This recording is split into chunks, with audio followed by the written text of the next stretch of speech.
I read it when the story came your way. It just took you no time to say, "I'm doing this." Yeah, it's there was a 2020 piece that they did, and I saw Chris Gardner standing in the bathroom that he had taken his son the first night that they were homeless, and they slept in this bathroom. Then he's gone back and he's recounting the story, but there's a look of power and command and a swagger that he had, and I had only seen that a couple other times, and once was with Nelson Mandela and once was with Muhammad Ali.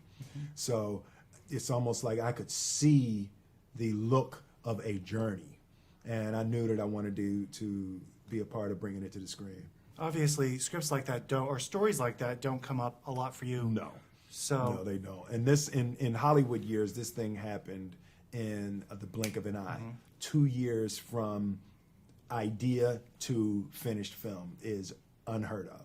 especially when you're you're buying the rights or doing taking the rights, you have to go now have a screenplay. Yeah, for sure. It could be 3 months just in that process.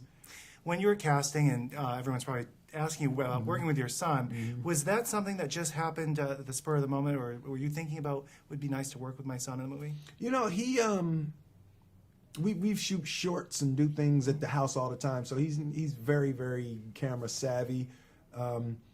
But we sent him in to audition because he said he felt he could do it.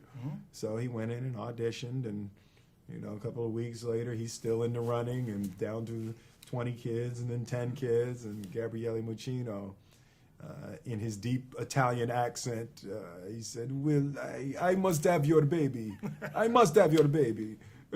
So the director fell in love with him. Where does he get that camera savviness? I don't know. With I two know, parents yeah, that you are... know.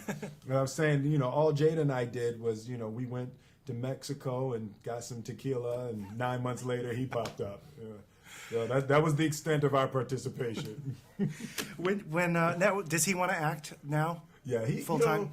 He said that I tricked him. He assumed because I make the Fresh Prince of Bel-Air and Men in Black and iRobot, he thought that he was making a comedy. And he said he didn't realize that he was making this dramatic movie where he was going to have to be crying and stuff. And I want to get this, watching you in this role is kind of really, I don't want to use the word, I don't want to say hard to watch. You know what I mean? Yeah. Because you're always playing that hero. You're always playing that. It's something that Gabriele Muccino, the director, he's a student of Italian neo-realism. And he wanted to design that feeling into the movie where there are actual physical ramifications from watching this movie. He said when he wanted people to be exhausted physically when you get to the end of this movie, and he did such a brilliant job of taking his time and the slow torture of the deterioration and then the slow rise. I mean, it's genius. It's genius. We've been wrapped. Yeah, getting a parking ticket. I've never been on my edge of my seat. You know?